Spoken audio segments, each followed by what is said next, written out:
Troisième type d'ange de la destinée, comme nous étions en train de le dire, troisième type d'ange de la destinée que Dieu nous envoie dans notre vie, ce sont les porteurs de la destinée. Qui sont les porteurs de la destinée? Les anges qui viennent pour porter nos destinées, ce sont des personnes que Dieu envoie dans notre vie afin d'être des secours. Je suis dans les livres de Rite.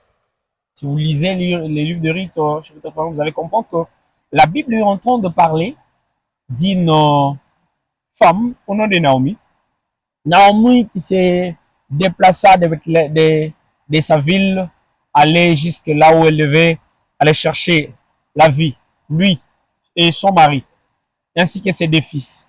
La Bible est en train de relater l'histoire qu'en arrivant dans cette ville, il s'est fait que lui a perdu et son mari et ses deux fils. Ils sont morts dans un pays étranger. Alors Naomi se décide de rentrer chez eux. Il appelle ses deux belles-filles en train de leur dire, écoutez, mais bon, on a passé des temps ici, mais moi je juge mieux de rentrer. De rentrer chez moi, rentrer parce que tout m'est flou ici. Il n'y a rien de ce que je suis venu avec qui est resté même entre mes mains. Parce que je suis venu chercher et en arrivant en ces lieux, rien n'est tuant pour moi. Alors je dois rentrer. Et quand en voulant rentrer, l'une de ces belles filles dira au nom de Rite, je ne te quitterai pas. Il dit, je n'ai plus rien avec moi. Je n'ai rien à vous donner. Je vous libère. Je vous laisse aller. Faites de votre vie comme vous voulez. Je ne vais pas en faire de ma maison une maison de veuvage où il n'y a que de veuves qui vont y habiter. Rite, répondant à Naomi, il dit, où tu iras, j'irai. Ton Dieu sera mon Dieu. Ton peuple sera mon peuple. Où on t'enterrera, on m'enterrera également. Écoutez, cette décision provenant de la belle-fille, ce que Dieu a placé dans la vie de Naomi, une Ruth. Ruth, qui est une porteuse de la destinée de Naomi. Comment je m'explique? Parce que si vous lisez l'histoire, vous allez comprendre que quand Ruth et Naomi sont rentrés dans la ville, les gens commencent à accueillir Naomi. Naomi est rentrée, Naomi c'est la Naomi. Il dit, ne m'appelez même plus Naomi. Désormais, je suis Mara. Mara, pourquoi? Parce que j'ai enfanté par douleur. J'ai travaillé, dire, mais voilà ce que la vie m'a donné. Je n'ai plus rien à espérer. Et comme ça, la vie de Naomi était devenue une vie où elle ne pouvait rien faire. Elle n'a plus personne pour elle donner de quoi manger. Mais la Bible est en train d'expliquer que du jour au lendemain, jour après jour, Ruth était là pour en train de chercher des champs où elle allait travailler. Et quand elle travaille dans ces champs, c'est pour qu'en retour, elle puisse amener de quoi manger à sa belle-mère. C'est comme ça qu'il commençait à vivre jour après jour. C'est-à-dire dans la destinée de Naomi, Ruth était cet ange de destinée qu'on appelle porteur de destinée qui est venu au secours dans les moments où Naomi n'en avait plus rien. Naomi n'avait plus quoi trouver. Oh, mon vœu et ma prière, c'est que Dieu puisse t'amener dans ta vie des personnes qui vont porter ta destinée. Les personnes qui vont te venir au secours pendant que tu n'en auras rien. Tu ne feras rien.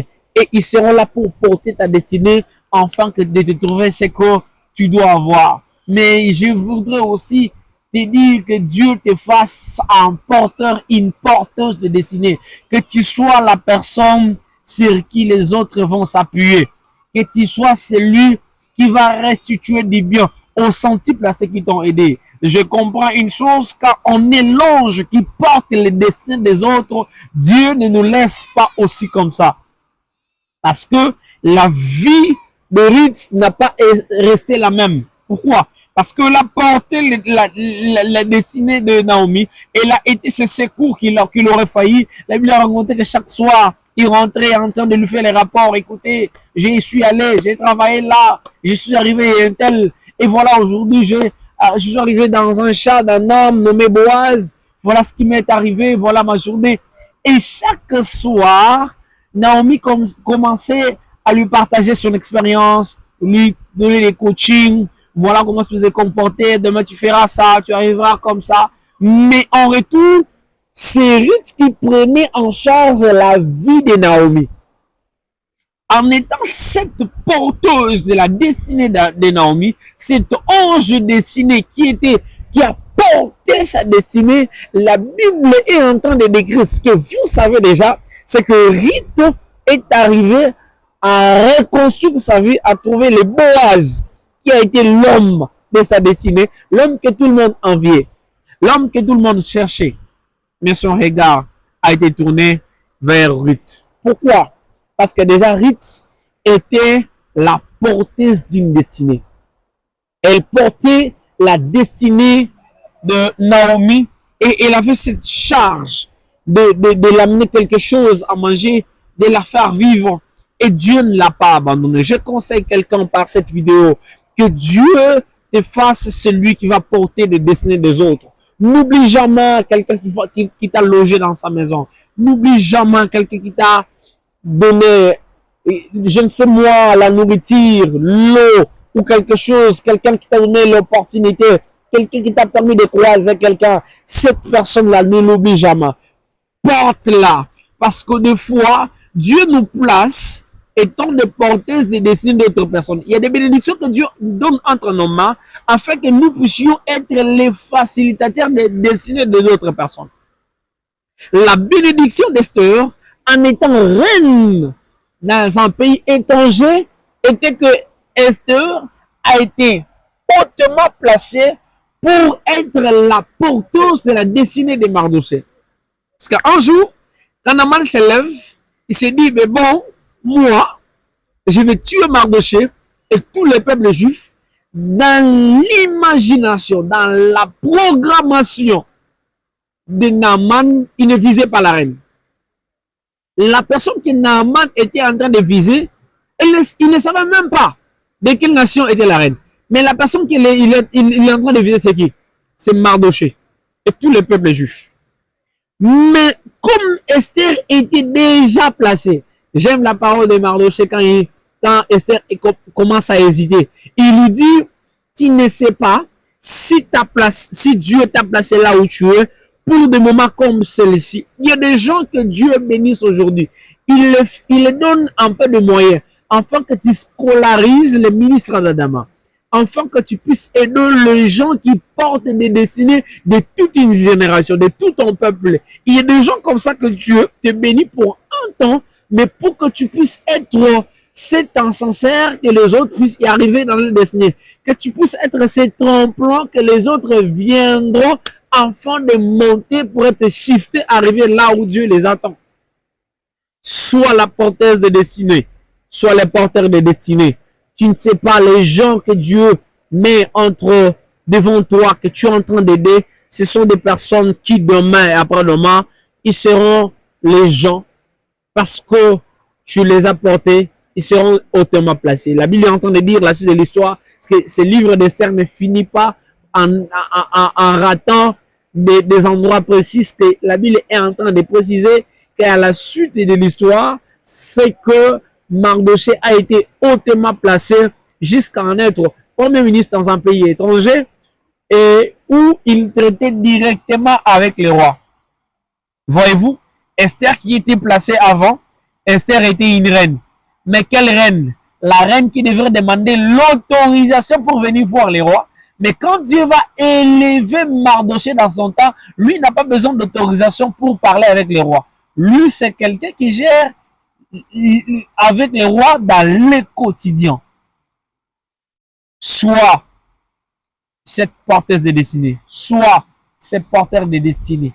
Et Dieu, j'en suis convaincu que Dieu passera par ce dont tu es en train de porter et Dieu les shiftera, les amènera à ton lot. Sois porteur de destinée car la bénédiction de Dieu coule à ceux qui portent les destinées des autres. Autant que tu as beaucoup de gens, autant que tu as autant de responsabilités, Dieu ne manquera pas à te bénir parce qu'il sait derrière toi. Il y a toute une famille qui espère. Derrière ses grands frères radieux, il y a des petites sœurs, il y a la maman, il y a toute une maison qui doit nourrir. Porte leur destinée. Ne te fatigue pas de ces fardeaux. J'aimerais dire à quelqu'un, Dieu t'a placé comme l'ange de la destinée de ta famille. Le fait que tu puisses y venir à tout, quand on a besoin de ça, on demande. Quand on a besoin, à un moment, tu te poses la question, je n'ai jamais été votre papa. Moi, je ne suis qu'un grand frère. Moi, je suis qu'une grande sœur. C'est quoi le péché d'être l'aîné? C'est pas un péché d'être l'aîné. C'est que Dieu t'a placé en étant un ange de la destinée de tes frères, un ange de la destinée de ta famille. Toi, porte leur destinée. Et parmi les gens que tu es en train d'aider, demain, après-demain, il y aura des gens, il y aura des destinées, il y aura des générations qui seront nourries, qui seront restaurées, qui seront édifiées parmi les gens que tu es en train d'encadrer. Ne te lâche pas. Parce que toi, tu es l'ange des destinées des autres. Mais aussi, je prie que toi, tu puisses rencontrer l'ange qui va porter ta destinée. Il y a des gens comme ça qui doivent te prendre en charge afin que tu finisses les études. Tu as des talents, mais tu n'as pas quelqu'un qui va te pistonner pour arriver ça et là. Et Dieu délègue des anges comme ça, des personnes qui te prennent en charge, des personnes qui prennent tout ce que tu veux entreprendre et il te propulse jusqu'à arriver là où tu vas. Que Dieu délègue ces anges porteurs de destinée qui portent ta destinée jusqu'à t'amener au sommet, jusqu'à t'amener à ta mission, jusqu'à t'amener là où tu dois arriver et que cela se fasse dans le nom de Jésus. Mais aussi quand tu arriveras, n'oublie pas, les gens t'ont aidé, c'est pour que tu puisses aider les autres. Si tu as rencontré un ange porteur de la destinée qui t'a scolarisé, qui t'a aidé à te marier, qui t'a aidé à commencer ton entreprise, qui t'a aidé à donner le travail, soit aussi cet ange de porteur de destinée pour les autres, afin de les aider d'accomplir leur mission, de réaliser leurs rêves et de parvenir là où ils doivent arriver. Et notre type d'ange de la destinée que j'aimerais décortiquer avec vous, c'est que Dieu, en plaçant la mission dans une personne, il délègue d'autres anges de la destinée qui sont les collaborateurs de la destinée. D'autres les appellent les collaborateurs pour une vision, mais moi je les appelle les anges de la destinée. Il y a des personnes comme ça, ils viennent travailler avec vous, ils donnent leur énergie, ils s'impliquent dans la chose. C'est comme si ils sont là, ils veulent que ça réussisse. Ils mettent leur potentiel, ils mettent leur connaissance, ils mettent leur énergie, ils mettent leurs moyens, ils le investissent de leur temps en temps de se dire, je travaille derrière mon leader, avec lui on va faire ça. Nous sommes ensemble, on forge notre équipe et notre équipe doit arriver au sommet. Il y a des gens comme ça qui viennent autour d'une vision, il y a des gens comme ça qui viennent autour d'une mission et ils sont des anges que Dieu délègue dans une mission, dans une destinée, afin d'être les collaborateurs de destinée. En lisant la vie de Moïse, j'ai compris ces choses. Que dans une destinée, on a besoin, au-delà d'avoir la précision, la certitude de Dieu, on a besoin des collaborateurs de destinée. On a besoin de l'équipe de rêve.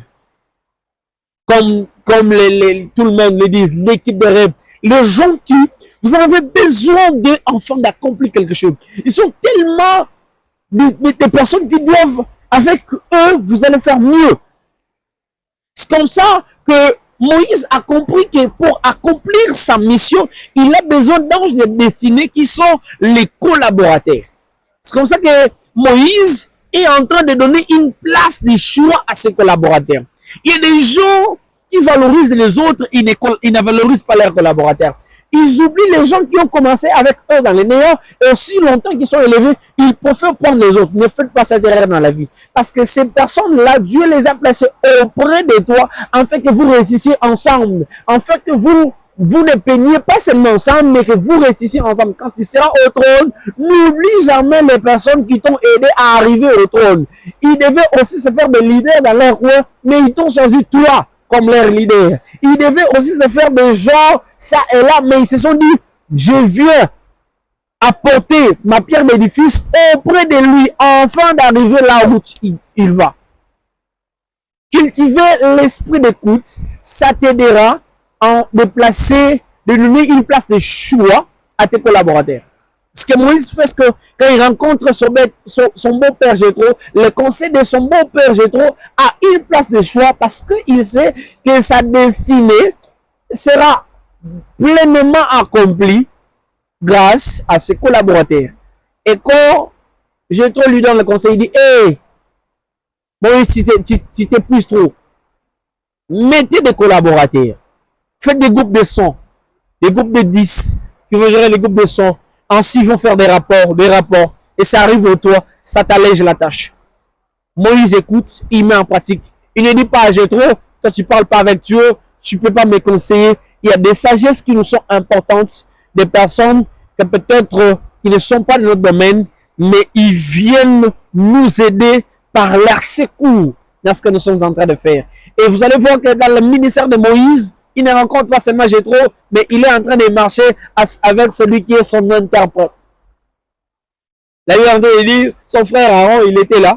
Quand Moïse est en train de parler, lui dit exactement, Moïse dit à ça. Voilà, il met quelqu'un à ses côtés qui l'aide à transmettre ce message. Comment quelqu'un qui porte une vision, mais qui n'a pas, un message clair, enfin, il a l'idée exacte, il a la précision dans son esprit, mais concrètement, la réalisation lui pose problème. Il n'arrive pas à le faire. Laisse-moi te dire qu'il y a des gens que Dieu peut donner des idées concrètes, précises, mais la réalisation, Dieu l'a dotée à d'autres personnes. Et ces personnes-là, ce sont des anges qui doivent être liés à ta destinée, avec eux que tu vas accomplir la mission, le rêve que Dieu t'a donné. Et c'est comme ça que Aaron est là pour accomplir. Écoutez, les anges des destinées, ils sont aussi ces collaborateurs qui viennent nous aider. La Bible est en train de dire qu'un jour, Moïse, il est en train de livrer une bataille et la bataille qu'il livre pour qu'ils aillent la réussite, qu'il devait y avoir une équipe circulaire en train de combattre, mais Moïse devait aussi rester dans la présence de Dieu. C'est-à-dire les mains de Moïse devaient rester en l'air, autant que ses mains étaient en l'air, il réussissait sur le champ de bataille. Et quand il essayait de baisser ses mains, et eux aussi échouaient là-bas. Il devrait y avoir de Aaron et Iri à ses côtés pour tenir ses mains en l'air afin d'aider la réussite qui s'accomplissait de l'autre côté. Il y a des destinées qui sont liées et qui ne doivent qu'être accomplies que si nous donnons une place de choix aux collaborateurs, aux personnes que Dieu place à nos côtés, afin d'accomplir les choses que Dieu fait avec nous. Les collaborateurs sont des anges destinés qui viennent pour nous aider. Je suis en train de voir que Moïse est en train de monter sur la montagne. Il parle avec Dieu. Dieu lui dit, Moïse, tu dois construire le tabernacle. Il lui indique les choses qui doivent se faire. Mais Moïse, à quittant, il rentre. Quand il arrive, il commence à parler à Israël. Écoutez, Dieu, il m'a dit de construire le tabernacle. Il explique la vision. Quand il explique la vision avec beaucoup de difficultés, personne ne pouvait comprendre. Ce sont les choses que Moïse a parlé avec Dieu. Mais ce que la Bible dit, c'est que il y a Betsalel, l'homme que Dieu a placé à côté de Moïse, mais Betsalel qui se met à travailler pour la construction des temples. Et quand il construit le temple, Moïse s'est dit, exactement, c'est ça que Dieu m'avait dit. Il fallait que je fasse ça. Voilà, ces personnes-là, ce sont des anges de la destinée que Dieu place à nos côtés. Ils viennent accomplir les tâches que nous devrions accomplir pour notre mission, mais ils les font exactement de la manière dont nous devrions les faire. Que Dieu te fasse grâce d'en avoir les personnes de destinée dans ton entreprise. Que Dieu t'amène des collaborateurs de destinée. Les gens qui vont porter la vision avec leur cœur et qui vont t'aider à accomplir les choses que tu as à faire, les tâches que tu as, les rêves, la vision que tu as. Que Dieu mette autour de toi ces anges de destinée, les personnes avec l'énergie qu'il faut avec la volonté, la détermination, la motivation même qui te manque toi, afin de t'aider à réaliser ce que tu dois réaliser. Mais aussi que Dieu t'aide quand tu y arriveras. N'oublie pas ces personnes-là. Ne les oublie pas parce que ils sont des gens qui t'ont aidé à arriver. Et mon vœu et ma prière, et aussi une demande que je t'adresse, est que soit cet ange, ce meilleur collaborateur pour ton chef, soit ce meilleur pasteur pour celui que tu travailles avec lui, soit aussi le meilleur serviteur pour ton pasteur, soit le meilleur collaborateur pour ton chef, soit le meilleur là où tu es. Il faut que les gens sentent que tu es arrivé avant que tu sois dans cette entreprise. On ne faisait pas ça. Mais dès que tu es venu, tu as accompli des choses et ça a aidé les objectifs de s'accomplir. Il faut faire de sorte que quand tu arrives dans une église, tu as accompli des choses. On s'est dit que exactement c'est toi qui nous manquait pour que nous puissions faire ça, ça, ça. Dieu peut donner une mission à quelqu'un. Il donne le mandat. Il lui a parlé concrètement, précisément. Mais il lui faut certaines personnes qui vont venir. Et à l'arrivée de ces personnes-là, ils font des choses qui vont accomplir la mission que Dieu avait de faire sur cet endroit. Ces personnes, ce sont les collaborateurs des rêves. Il ne faut jamais en manquer. Oh, que Dieu t'aide d'en avoir les collaborateurs d'aide. Que ce soit dans tous les domaines que tu es en train de te lancer, que Dieu t'amène les collaborateurs qui vont porter les fardeaux à ta place, qui vont faire les choses à ta vision, même les choses qui vont se dire, même les choses que tu ne vas pas les expliquer. Tu arrives et te dire, voilà, c'est ce que j'ai pensé. En fait, c'est ce que je me disais. Je me demandais même si je pouvais te demander, ça aurait été de trop, mais tu as fait concrètement, voilà, c'est ça.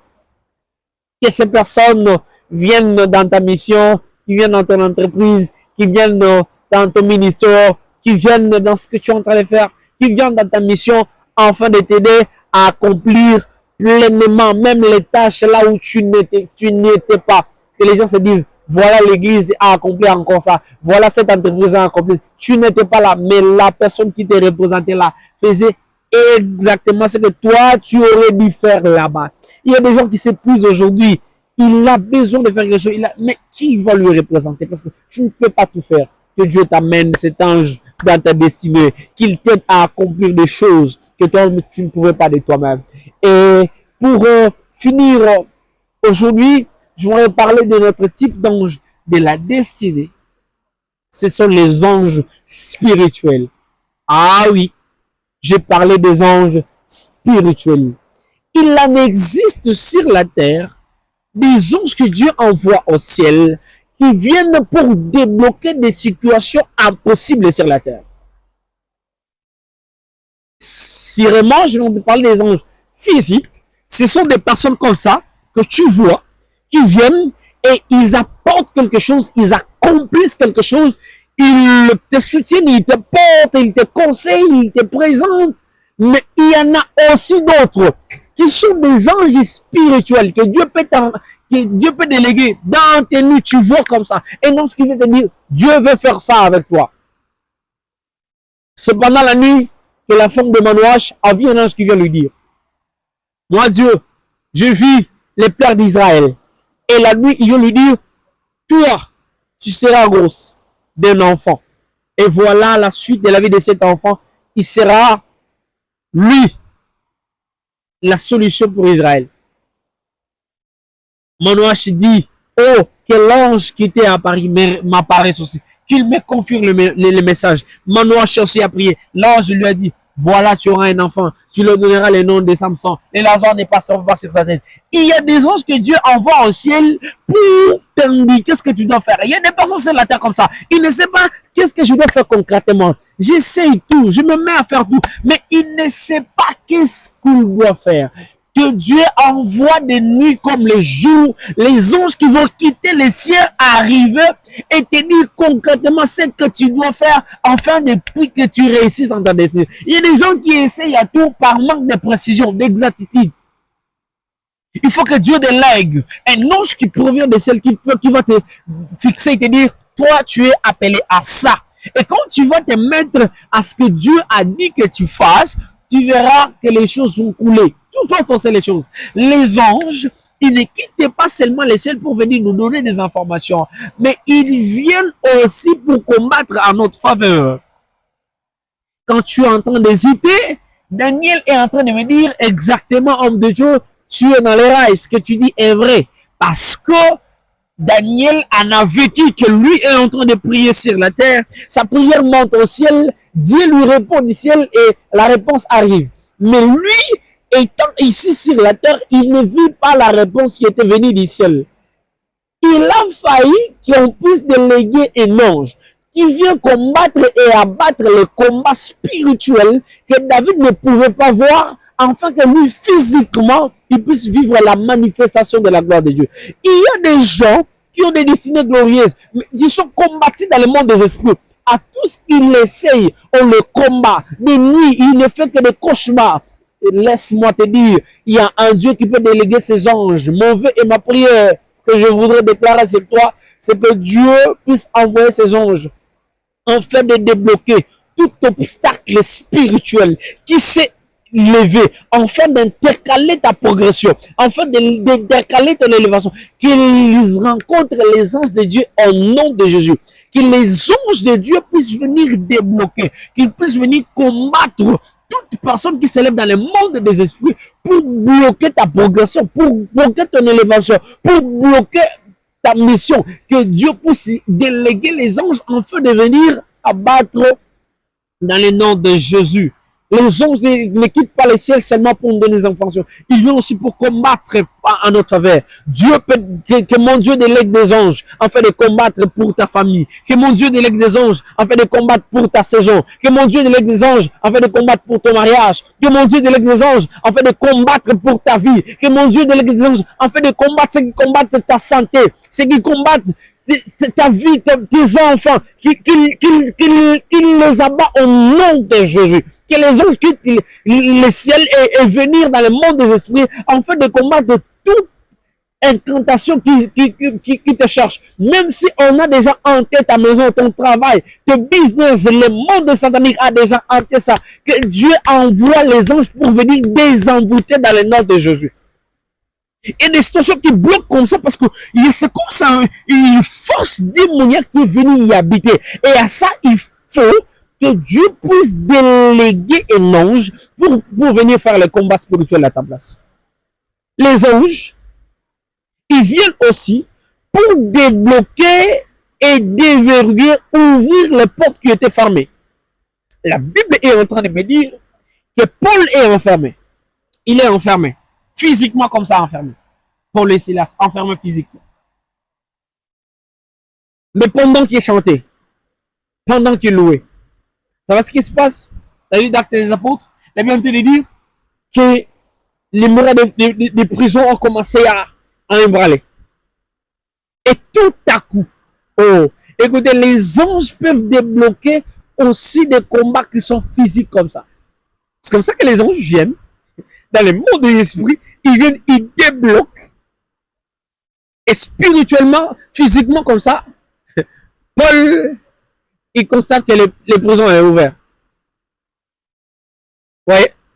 Ce qui se passe avec Dieu, c'est que Dieu pourrait ouvrir les prisons et tu te rends compte comme Pierre. Et les prisons, tu sors, tu marches et après tu te poses la question. Je sors, je marche. Est-ce que c'est réel ou c'est pas réel? C'est réel. Je prie que Dieu délègue des anges pour te débloquer des situations compliquées, réelles, qui existent. Tu ne comprendras pas. Tu te poseras la question. C'est qui m'a sorti de cet accident? Qui m'a sorti de cette maladie? Comment ça s'est fait? Comment je suis arrivé? Qui m'a pris par la main pour m'amener jusqu'ici? Oh, que Dieu délègue les anges afin de te débloquer de toute situation qui est en train de te bloquer. Et que tu le constates que physiquement, je suis arrivé ici.